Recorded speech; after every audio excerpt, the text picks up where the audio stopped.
Assalamualaikum warahmatullahi wabarakatuh. Selamat datang di podcast Kiko Eru. Kisah yang menginspirasi, suara yang menghubungkan. Ya, Waalaikumsalam warahmatullahi wabarakatuh.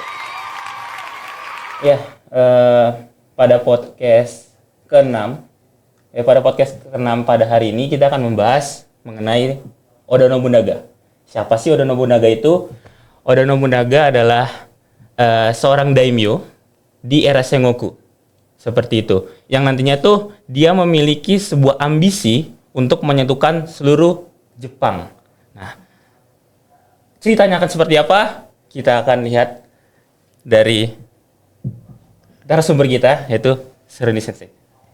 Ya, terima kasih Rizky dari Himawari Uhamka ya. Betul. Baik.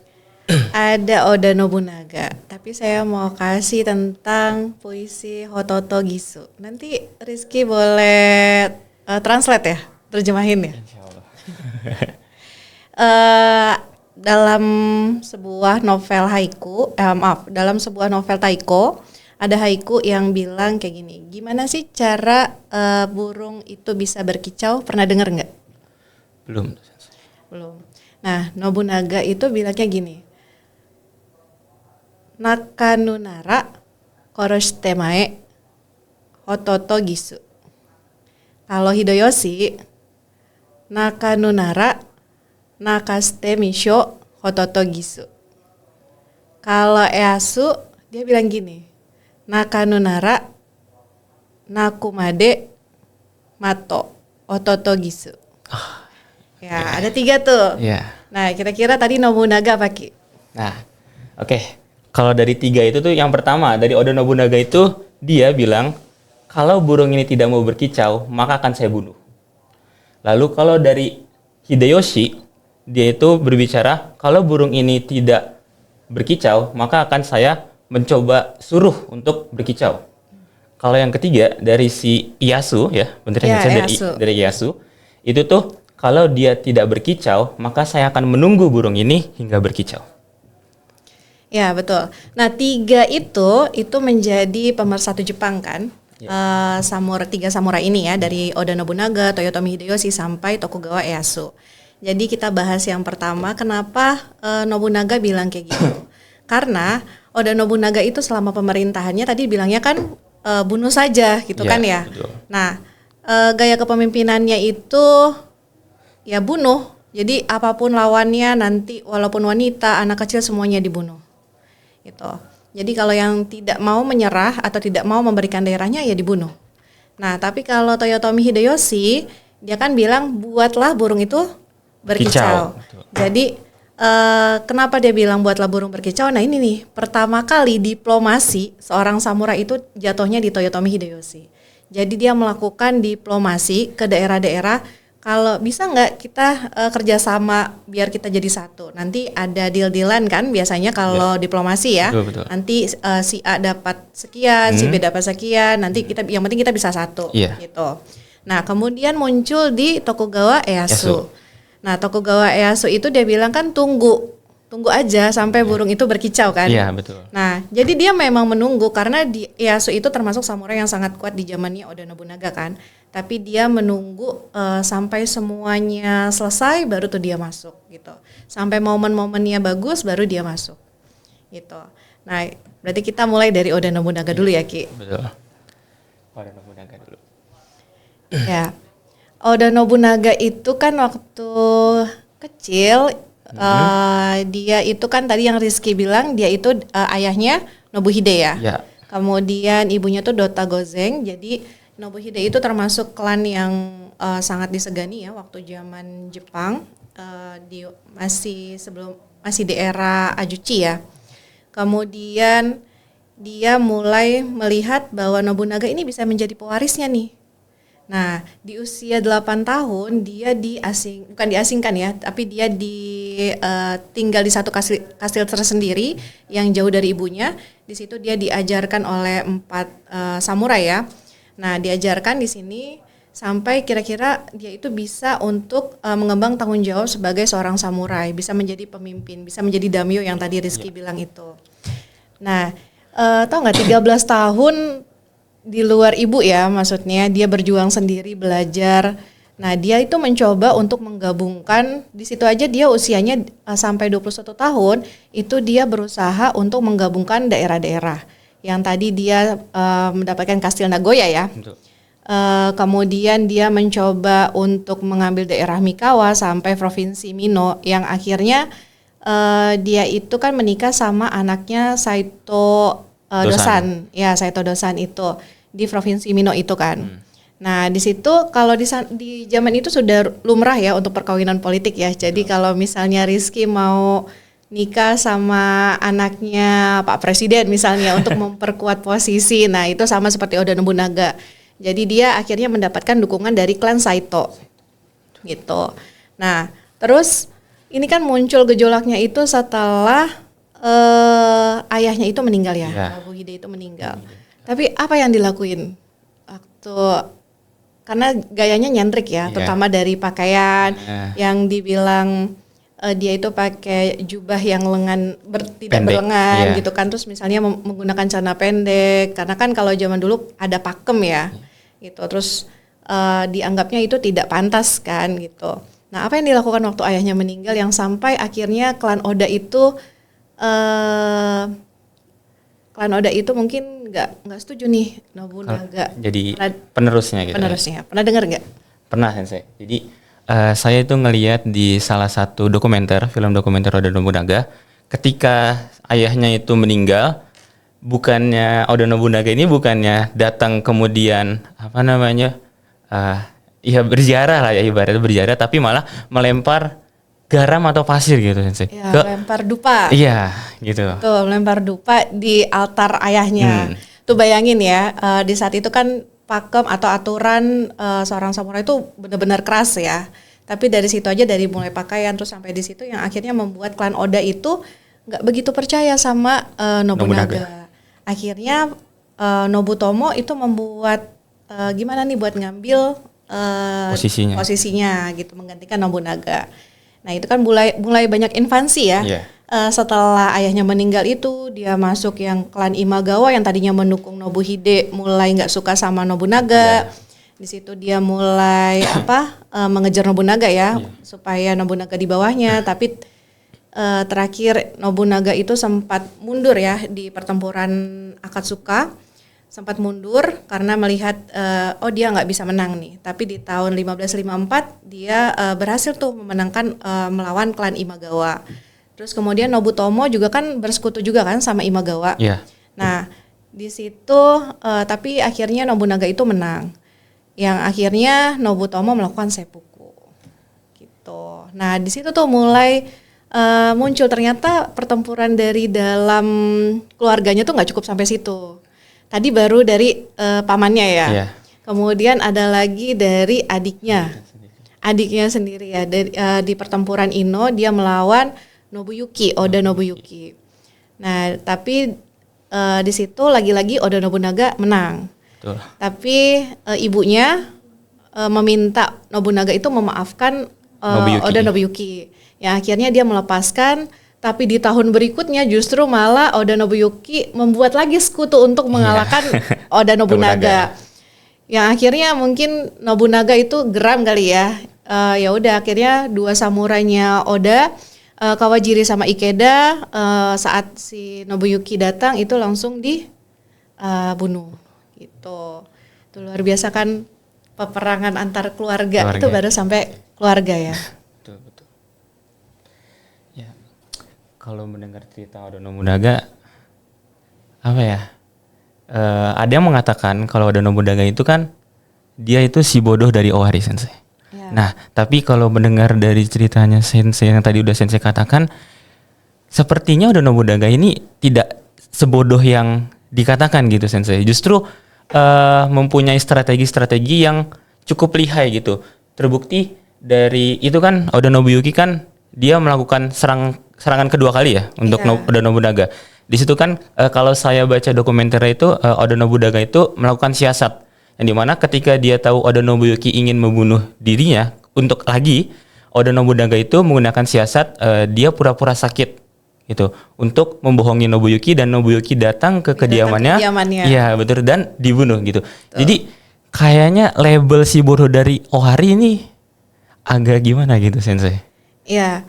Jadi Nobunaga sendiri kan yang tadi dibilang nyeleneh. Jadi orang pikir kan nganggapnya itu Oda Nobunaga itu bodoh ya, tapi menurut saya enggak, karena dia punya karakter yang sangat kuat, yang punya strategi yang sangat kuat, yang tadi dibilang nggak mungkin dong di usia masih muda ya dia berhasil mengalahkan pamannya, kemudian sama keluarganya sendiri, terus kemudian mulai invasi keluar daerah itu kan. Nah bukan bodoh ya, tapi mungkin nyeleneh kali ya. Jadi dia menabrak aturan gitu kan, menabrak aturan supaya gimana nih caranya dia bisa show up atau bisa fighting gitu. Nah termasuk peraturan-peraturan Bushido, peraturan-peraturan samurai yang dia tabrak tuh di zamannya Oda Nobunaga. Tuh. Nah kalau boleh tahu peraturan Bushido-nya itu apa aja tuh Sensei? Ya, pernah dengar nggak sih kalau Oda Nobunaga itu salah satunya yang paling terkenal itu dia menggunakan senjata arquebus ya. Arquebus, oh ya Sensei, saya pernah dengar. Senjata itu ya, itu kan dibawa dari Portugis ya. Nah waktu zaman dulu itu seorang samurai kan memang harus jujur ya, walaupun dalam pertempuran. Jadi kalau misalnya Rizky mau menggunakan pedang yang panjang, ya dilawannya sama pedang yang panjang. Kalau menggunakan pedang yang pendek, ya sama pedang yang pendek gitu. Jadi dilihat lawannya itu biasanya menggunakan apa, gitu. Tapi memang di zaman itu, waktu zaman Heian itu masih bagus tuh, masih peraturan samurainya masih diterapin ya oleh para samurai sendiri. Tapi mulai masuk ke Ajuchi, nah ini zamannya Oda Nobunaga ya, mulai tuh kan nggak boleh pakai senjata, itu kan senjata asing. Nah itu salah satunya yang benar-benar mungkin terlalu nabrak dengan aturan seorang samurai tersebut gitu. Nah makanya Oda Nobunaga itu banyak bisa menang di beberapa pertempuran ya karena itu, karena dia menggunakan senjatanya tersebut. Gitu. Berarti apa ya yang mengatakan kalau Oda Nobunaga ketika dia berperang itu menggunakan senjata selain dari katana itu benar adanya Sensei? Ya. Oke. Cukup menarik. Seorang samurai tapi memakai senjata juga gitu ya Sensei. Mungkin kalau apa ya, ini kan Oda Nobunaga ini kan selain dikenal sebagai si bodoh dari Owari, dia itu kan juga apa ya, dilabeli sebagai seorang iblis, ya seorang iblis, yang dimana dia tuh tidak ragu untuk membunuh bahkan anak kecil, perempuan, ataupun meluluhlantakan suatu daerah ya Sensei. Betul. Ya bahkan di kuil Enryakuji aja itu aja dibakar habis oleh Oda Nobunaga gitu ya Sensei.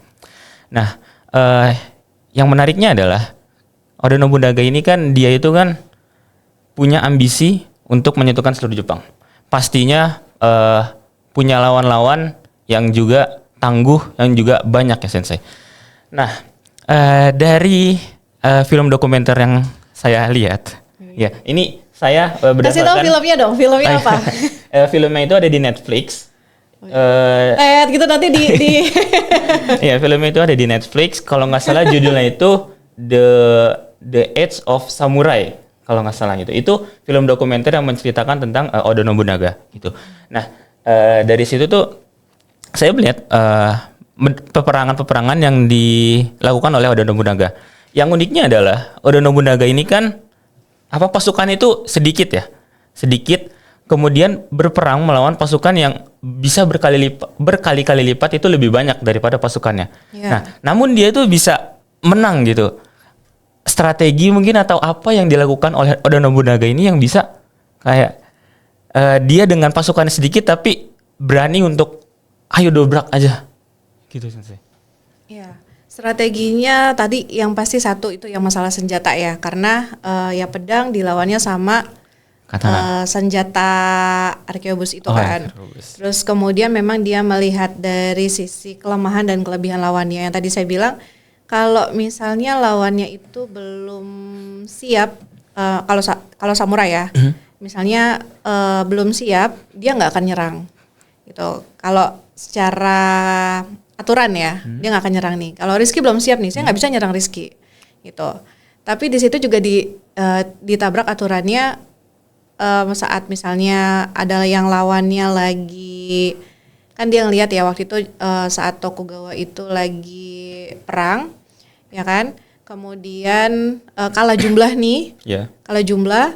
Nah akhirnya dia balik, gimana nih caranya? Dia bikin strategi kan, dia bikinlah itu menyalakan obor, gitu. Dia menyalakan obor. Nah dianggap tuh sama lawannya nyalain obor itu dia mau perang balik. Ternyata jadi nggak diserang nih si Tokugawanya, gitu kan? Waktu dia, nah si Nobunaganya bilang ya nyalin obor aja, nanti tunggu. Kemudian abis itu kan nggak jadi nyerang nih si lawannya tersebut, nunggu. Nah kemudian pasukannya Nobunaga dia nyerang tuh, Nobunaga sama Ieyasu itu nyerang saat dia malah berkemah kan lawannya. Nah menyerang saat berkemah, gitu kan, pasukannya belum siap kan. Tiba-tiba berarti. Ya tiba-tiba. Kalau dari segi jumlah mungkin dia lawannya menang, tapi kan dalam strategi ya belum tentu gitu. Jadi betul. Mungkin dia memanfaatkan hal-hal tersebut ya. Jadi dia melihat juga bagaimana nih potensinya biar bisa menang. Gitu.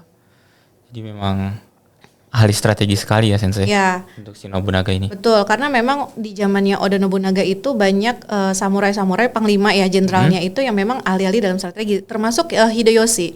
Jadi Toyotomi Hideyoshi itu sebagai pengatur strateginya Oda Nobunaga. Kalau dilihat kan dia itu kalau dalam sejarah Jepang ya kecil gitu, dalam samurai juga belum termasuk ya, tapi dia ahli strategi.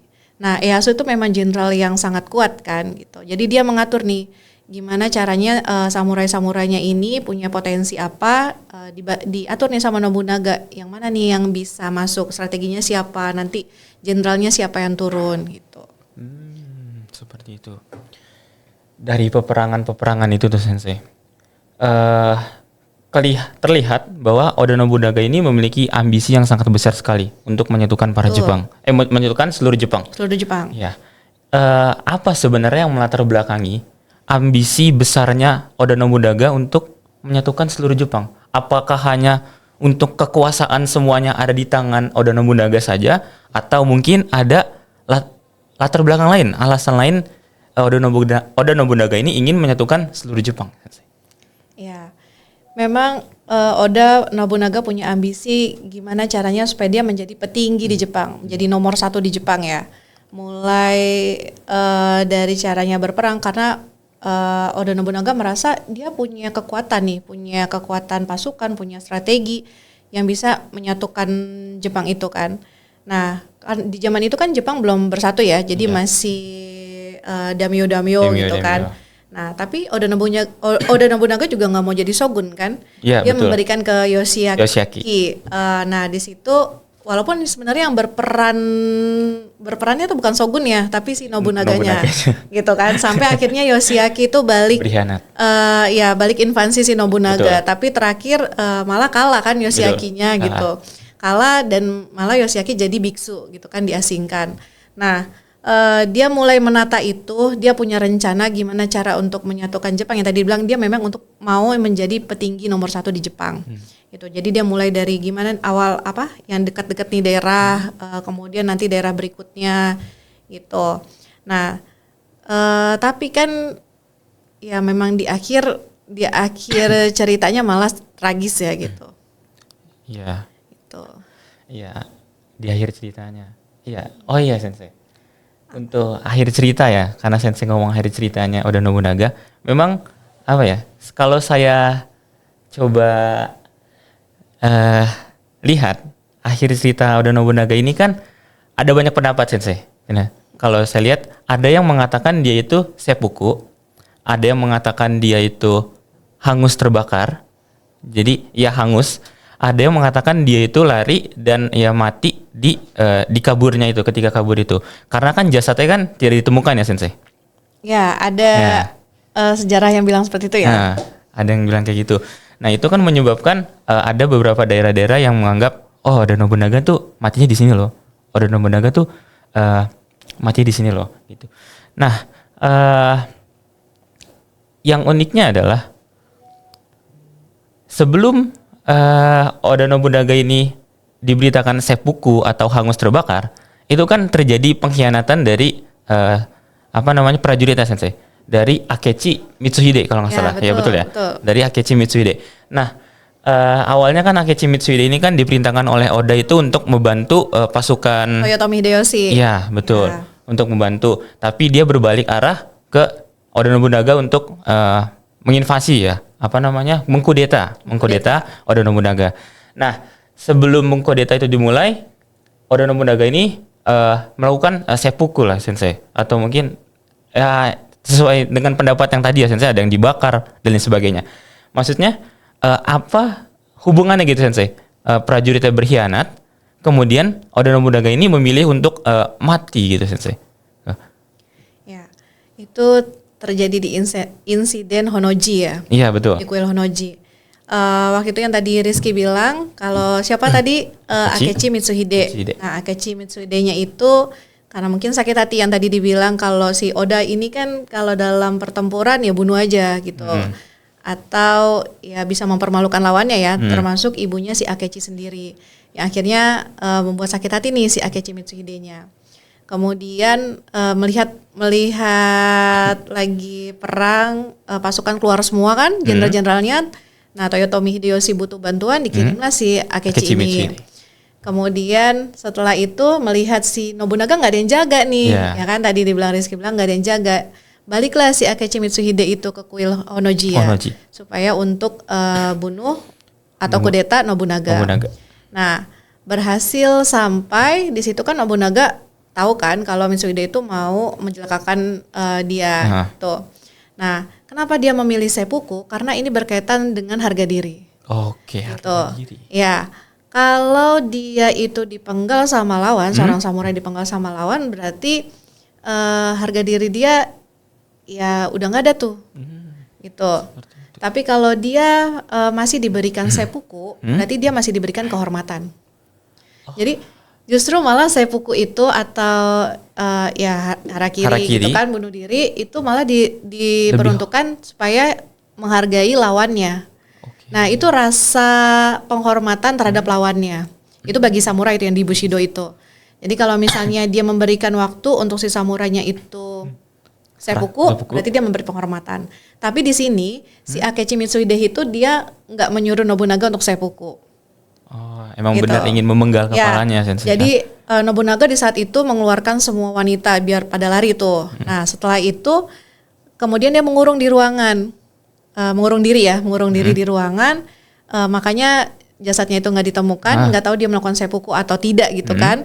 Nah, karena apa? Karena kalau misalnya dia sampai si Akechi Mitsuhide itu sampai menemukan kepalanya si Oda Nobunaga, terus dia memberikan lawannya, jadilah si Akechi Mitsuhide-nya itu bisa jadi penggantinya Nobunaga, gitu. Jadi kan kudeta tuh, berarti dia menang dong. Gitu kalau sampai kepalanya itu didapatkan tuh. Nah, tapi ini kan enggak si entah jasadnya Nobunaga di mana disimpan atau misalnya masih hidup, ada yang bilang masih hidup ya. Kita nggak tahu. Dia memang berhati-hati sekali supaya apa misinya Akechi Mitsuhide itu nggak sampai. Gitu. Nah, dan di saat itu juga kan memang semua jenderalnya lagi bertarung nih. Ya kan? Itu Akechi Mitsuhide itu sudah mulai menyampaikan sama lawannya. Kalau di klan Mori ya sudah menyampaikan bahwa mau menyampaikan nih lagi proses kan, kalau dulu kan belum ada WA ya, kalau ada WA langsung ya.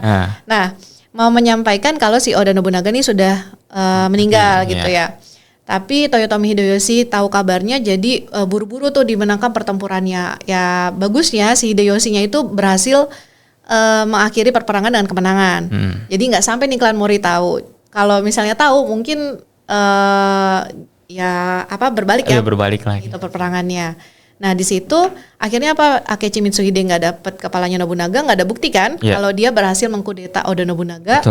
Kemudian dia akhirnya dikejar Hideyoshi juga, tapi terakhir itu dibaca ada yang bilang kalau dia itu dibunuh sama bandit ya, Sensei. Karena kan kalau ada samurai melarikan diri, semua orang itu bisa membunuh si samurai melarikan diri gitu. Jadi diberikan uang tuh nantinya gitu.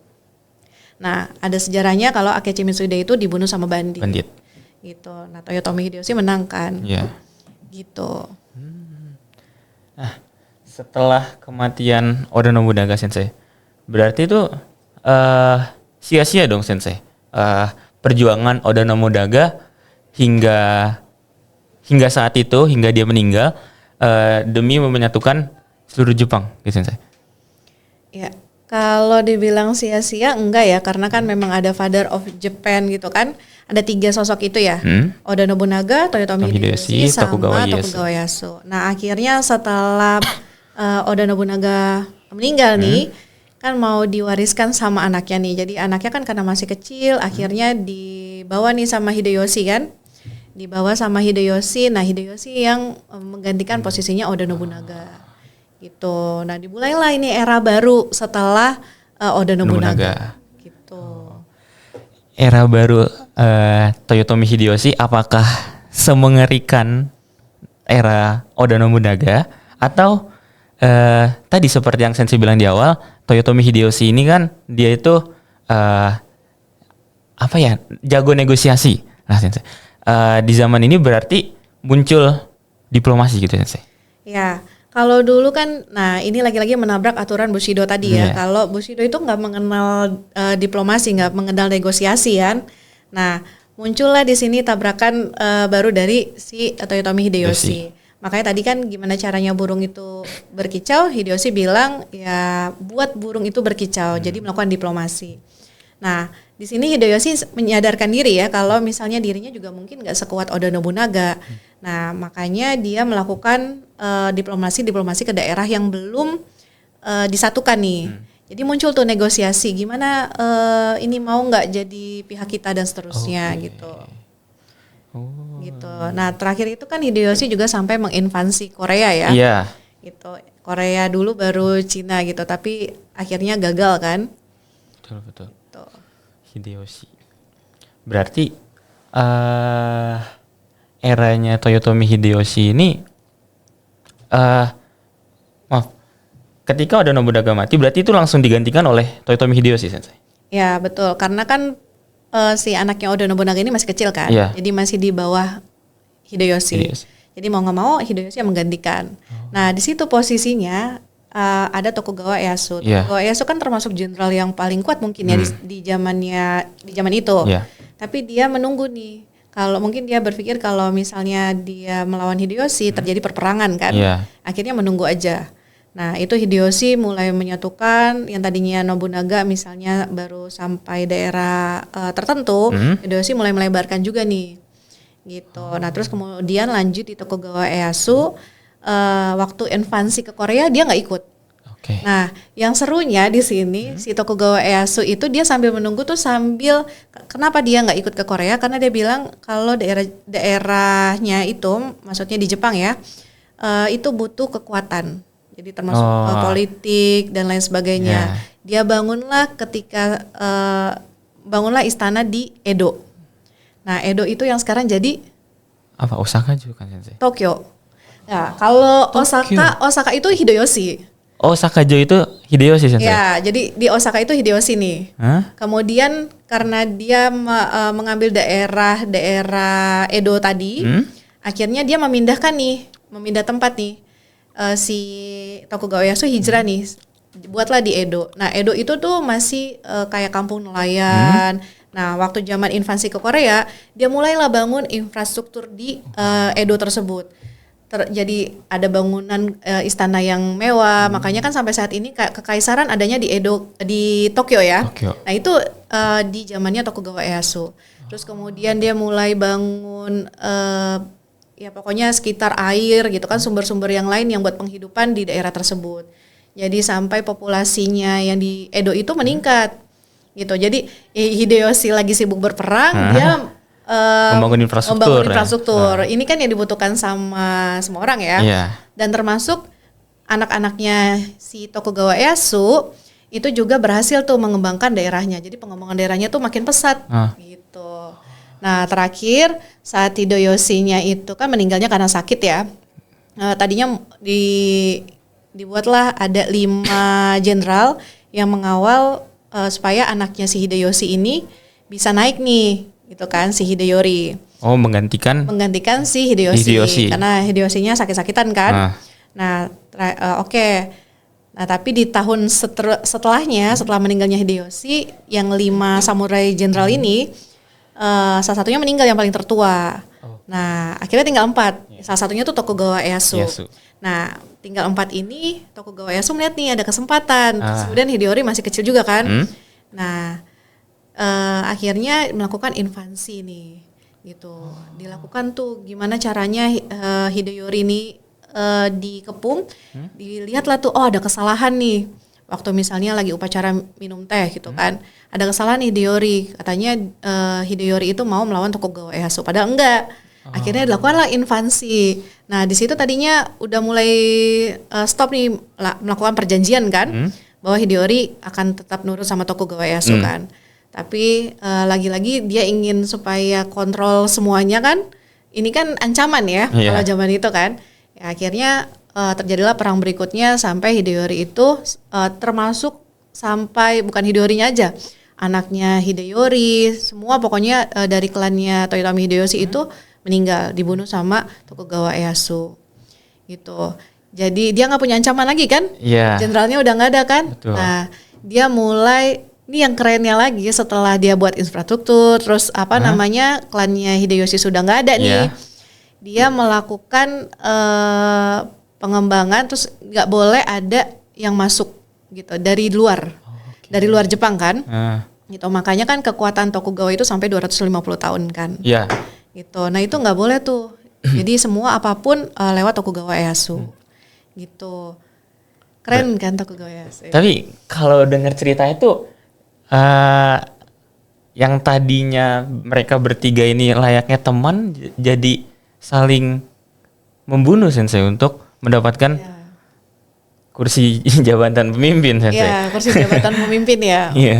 Ya itu jadi kontradiksi ya. Yang tadinya satu paket gitu kan, satu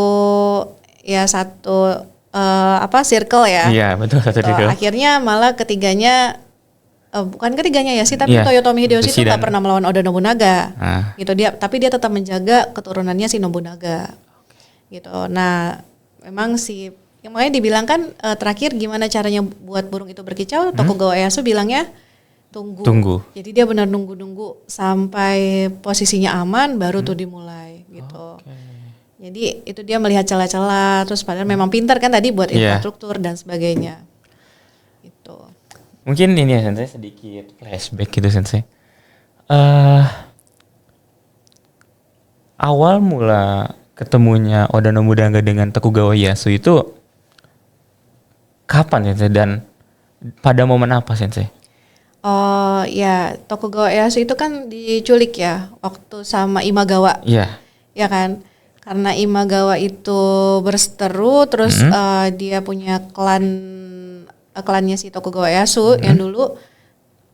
Kemudian gimana nih biar si Imagawa itu nggak punya dukungan dari klannya si Ieyasu. Akhirnya diculiklah si Ieyasu itu waktu masih kecil ya. Gitu. Tapi si Oda Nobunaganya bedanya juga berapa ya, 8-9 tahun mungkin ya.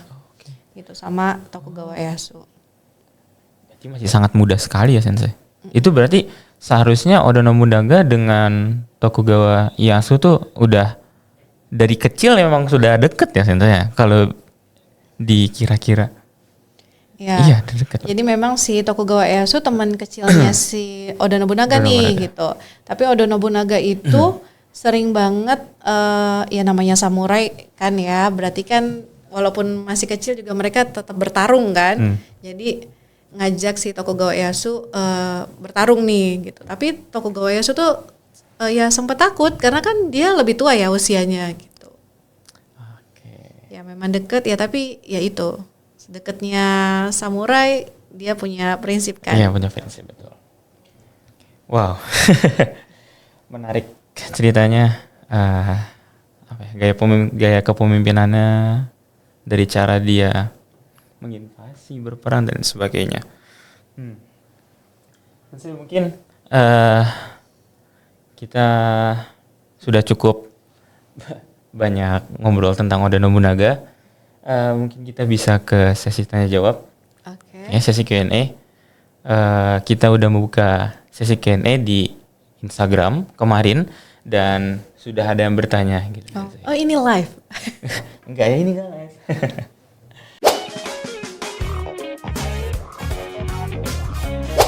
Pertanyaan yang pertama itu, kenapa Oda Nobunaga jadi pemimpin atau daimyo di Jepang? Jadi pemimpin atau daimyo di Jepang, memang dia keturunan klan Oda kan? Iya, betul. Gitu. Jadi apalagi Oda Nobuhide ini kan klannya, Oda itu kan klannya klan kuat ya. Iya, cukup terpandang. Ya, sangat terpandang di zaman itu. Makanya ya Oda Nobunaga dijadikan daimyo, dan yang tadi dia memenangkan pertarungan-pertarungan melawan klan Odanya sendiri yang akhirnya membuat nama Oda tersebut naik. Gitu. Mungkin sebelum ke pertanyaan kedua, ini biar minasan tahu apa itu daimyo, mungkin Sensei boleh kasih tahu sedikit. Daimyo itu apa sih, Sensei? Apa Ki? Daimyo itu? Apa yang Rizky tahu? Daimyo, kalau sejauh yang saya baca, Sensei, daimyo itu artinya tuan tanah, Sensei. Ya, dia punya, ya ibaratnya bangsawan ya. Jadi bangsawannya Jepang di saat itu namanya daimyo. Gitu. Nah, berarti dia punya tanah.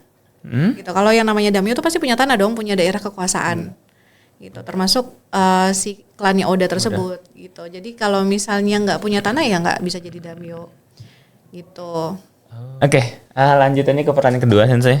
Di pertanyaan kedua itu ada, apa saja sisi kontroversial dari kepemimpinan Oda Nobunaga? Sisi kontroversial. Iya, Sensei. Yang tadi ya, untuk yang masalah pakaian dia udah mulai nyeleneh kan. Terus yang dia menyiram Dupa ya. dupa gitu ya, kan, Sensei. melempar dupa ke altar itu juga nggak boleh. Terus yang menggunakan senjata yang tadi arquebus itu nggak boleh kan. Terus dia mungkin menggunakan strategi perang yang tadi dibilang nggak melihat lawannya ini sedang menderita atau enggak, yang penting dia menang gitu kan. Nah itu juga termasuk menyimpang ya dari alur samurai. Gitu. Oke. Nah, menarik, Sensei. Tadi kan Sensei bilang katanya Oda Nobunaga itu menggunakan senjata arquebus, Sensei. Itu kan dari Eropa ya, Sensei ya? Ya, Portugis. Portugis. Nah, gimana ceritanya Oda Nobunaga itu bisa sampai mendapatkan senjata itu? Apakah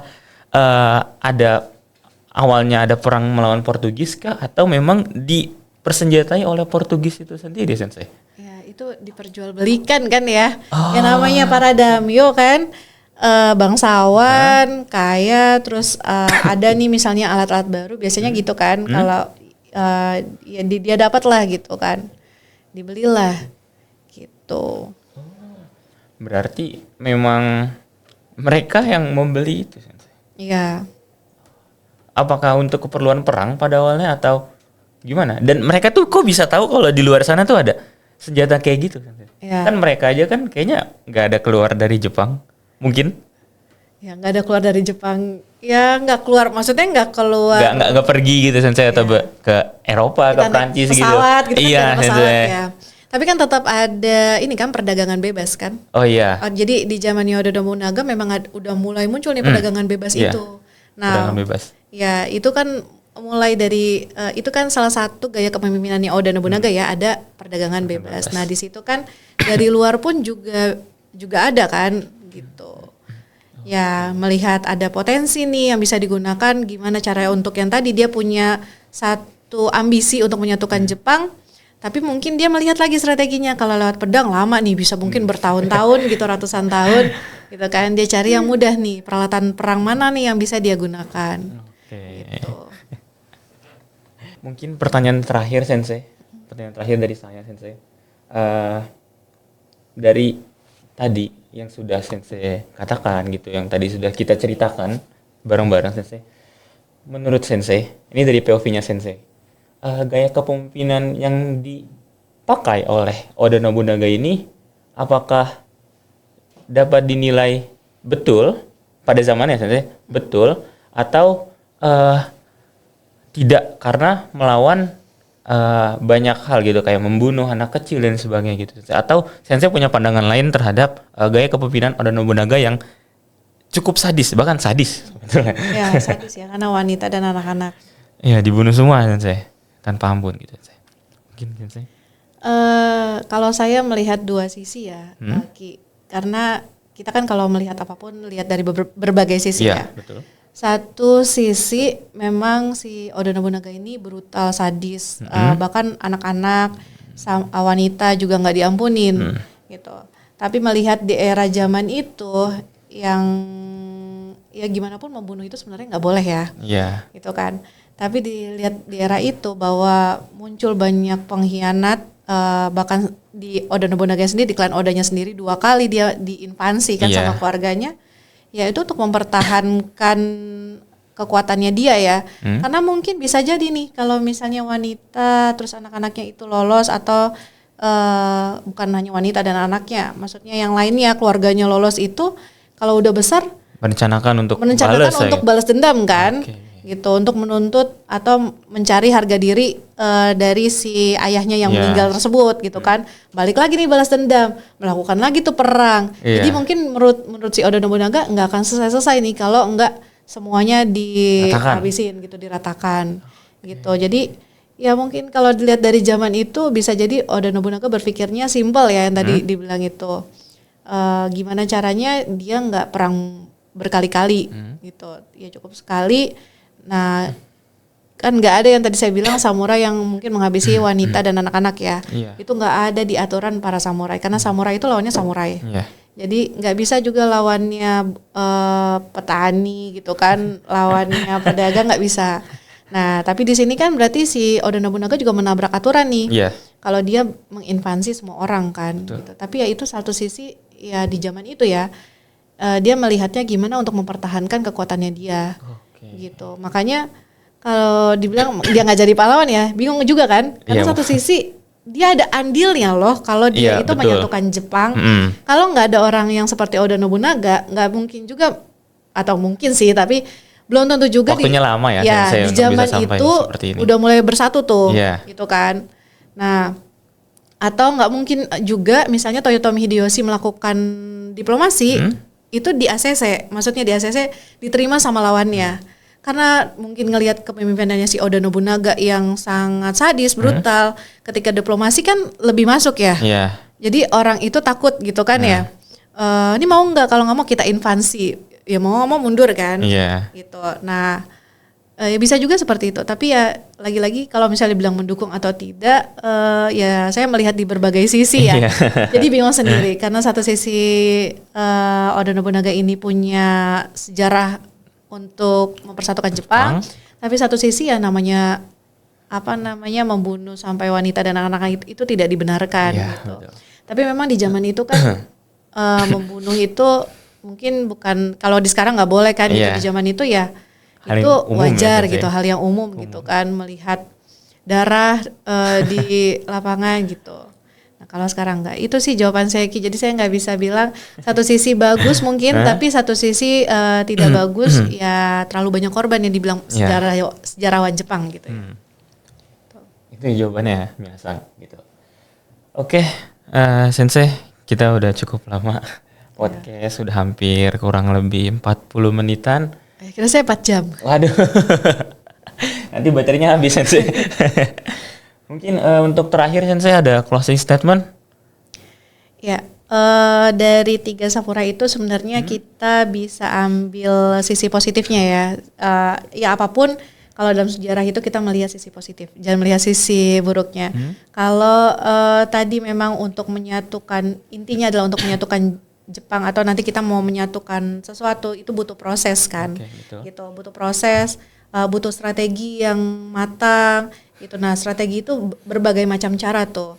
Tadi mau lihat yang caranya si Oda Nobunaga yang bunuh saja, atau Toyotomi Hideyoshi yang ya buat burung itu berkicau kan, atau misalnya menunggu. Tapi yang Minasang harus pahami, kalau kita ingin membuat suatu perubahan, itu kan membuat suatu perubahan ya.